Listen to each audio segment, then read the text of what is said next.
Most mornings, I zone out on the train to work. It's the same routine, coffee in hand, earbuds in, and a half-hearted attempt to read the news on my phone. I rarely pay attention to the people around me. But one Tuesday in October, something snapped me out of my bubble. I grabbed my usual spot near the window, tuning out the hum of conversations and the screech of wheels on the tracks. About 3 stops into the ride, I noticed a man in his early 40s board the train. He looked disheveled, worn jeans, an oversized hoodie, and a backpack that had seen better days. His eyes darted around nervously before he settled into a seat across from me. Something about him felt off. At first, I ignored him. But as the train rattled on, I kept catching glimpses of him out of the corner of my eye. He was fidgeting, pulling at the frayed straps of his backpack, and muttering under his breath. By the time we hit the halfway mark, the car was nearly empty. That's when he pulled out a tattered notebook. He opened it to a page filled with scrawled writing and diagrams I couldn't make out from my angle. I told myself to mind my business, but curiosity got the better of me. "Looks like some heavy reading," I said, breaking the silence. He glanced up, startled. For a moment, I thought he'd ignore me. But then he smiled, a nervous, fleeting smile. "It's just something I'm working on." That could have been the end of it, but something about his tone made me press further. "Are you an artist?" "Sort of," he said, hesitating. "I used to be an engineer. Aerospace." I blinked, caught off guard. "Really?" He nodded. "Worked on some big projects a few years back." Then, things went south. Over the next few stops, his story began to unfold in fragments. His name was Matt, and he'd once been on a fast track to a promising career.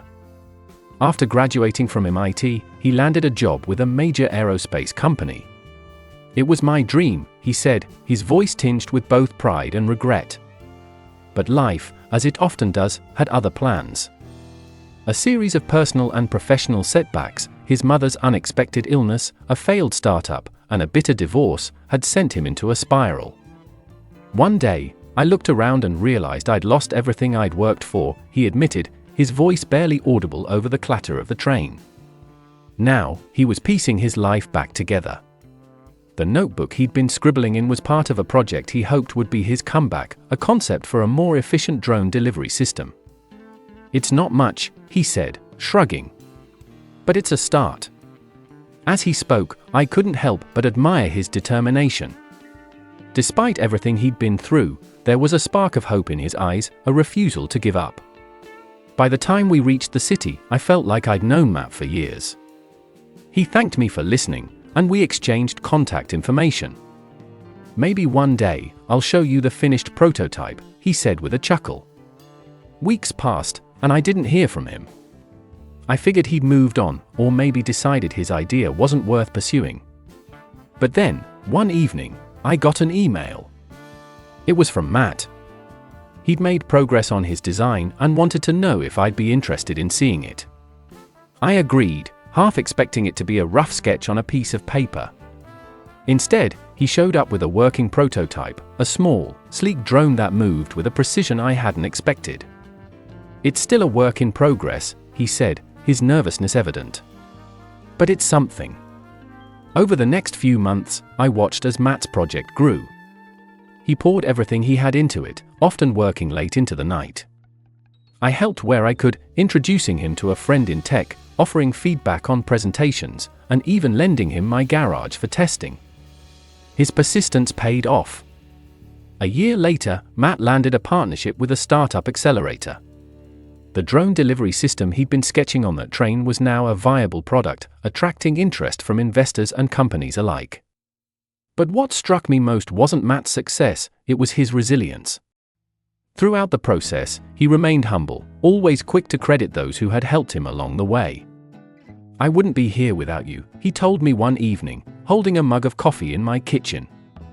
"Nah," I replied, shaking my head. "You did the hard part."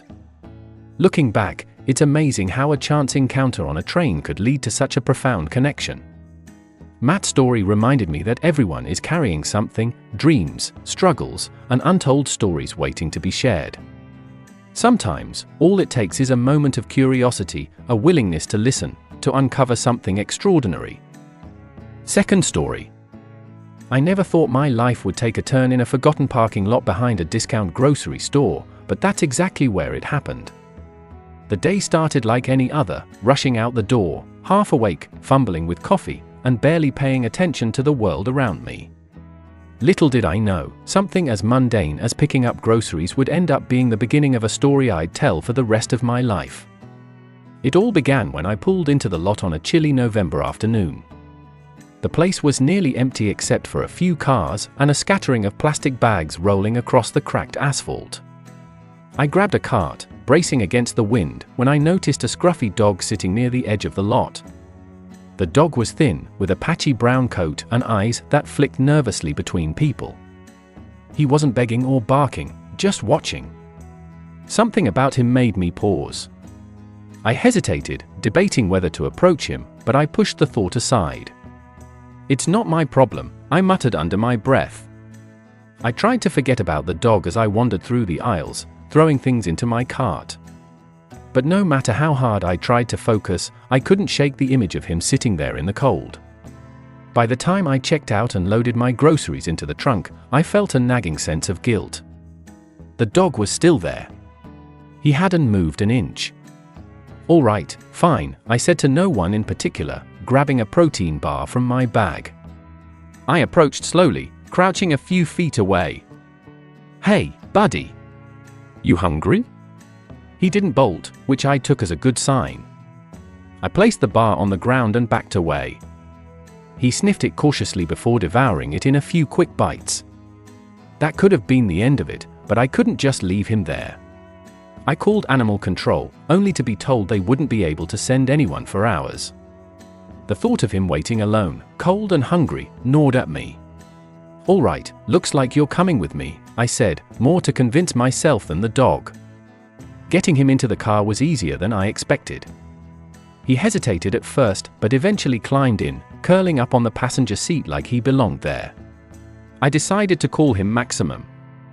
I didn't know what to do with Max, but the first step was a vet visit. As it turned out, he wasn't chipped and had no obvious signs of abuse, just neglect. The vet guessed he'd been on the streets for months, maybe longer. Over the next few days, Max settled into my apartment. He was skittish at first, flinching at sudden movements and barking at every unfamiliar noise.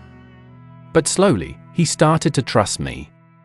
Watching him transform from a frightened stray into a playful, affectionate companion was one of the most rewarding experiences of my life. But Max wasn't just changing, he was changing me. Before Max, my life had been a blur of work and routine.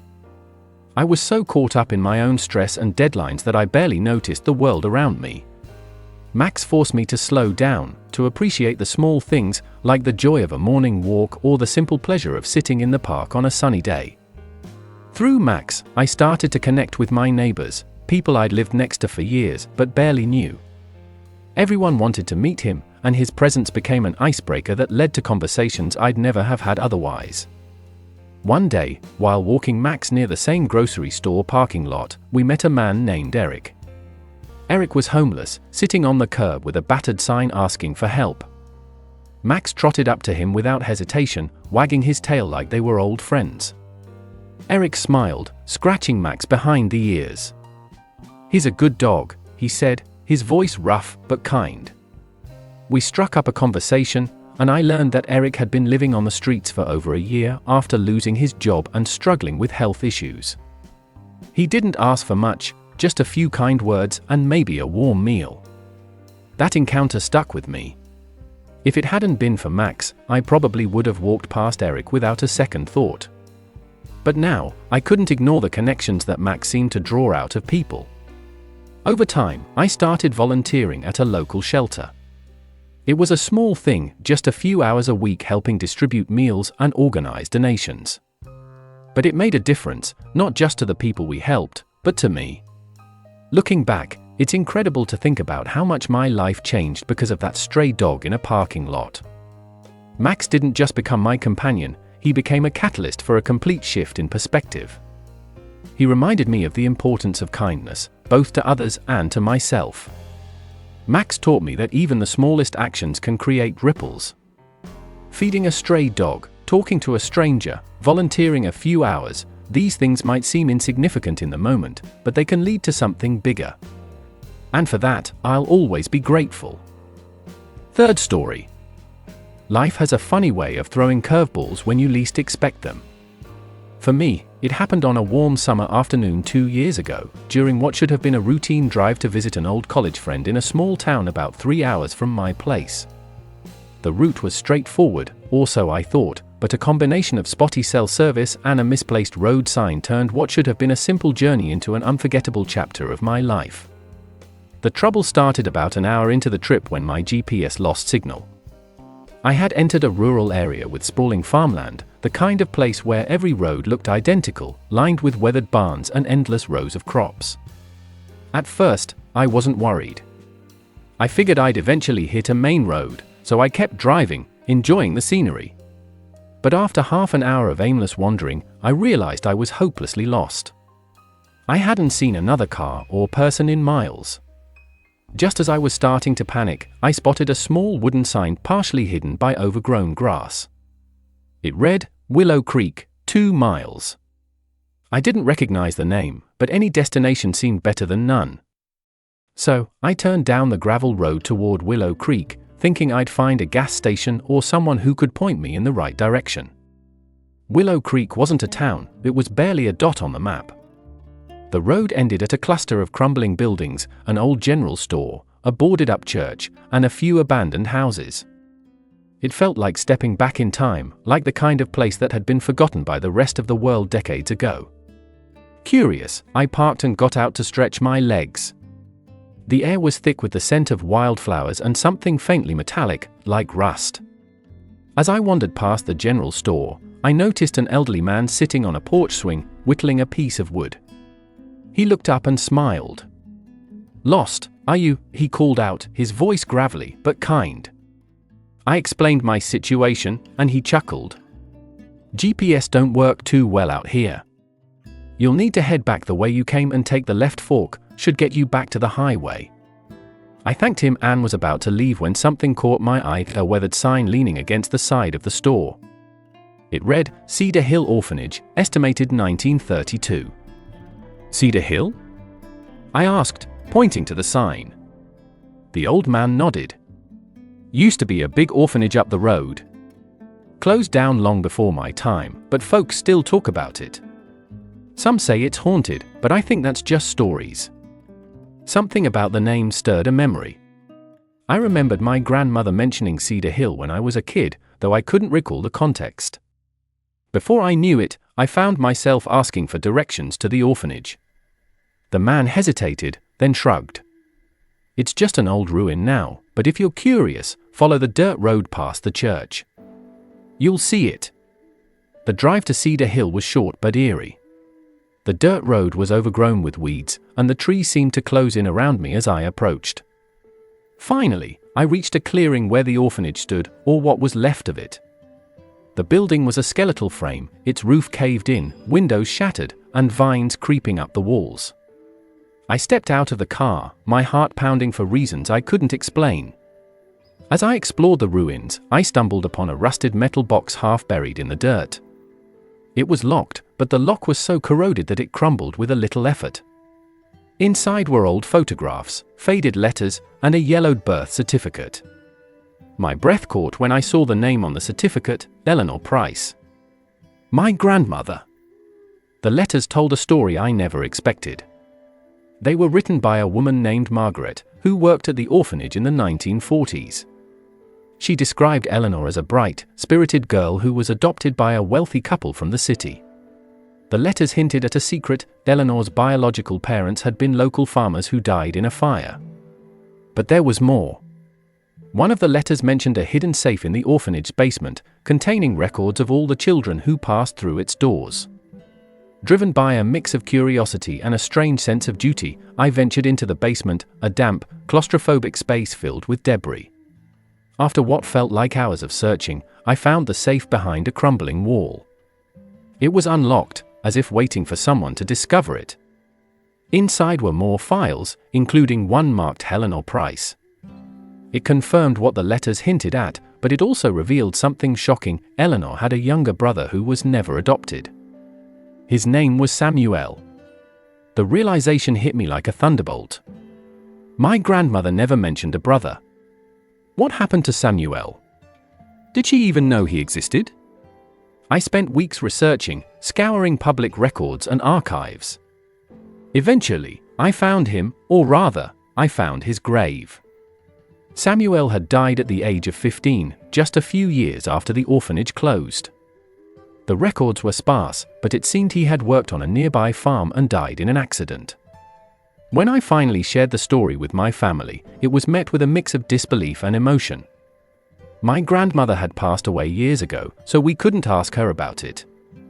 But discovering this piece of her history brought us closer as a family. To this day, I think about that detour often.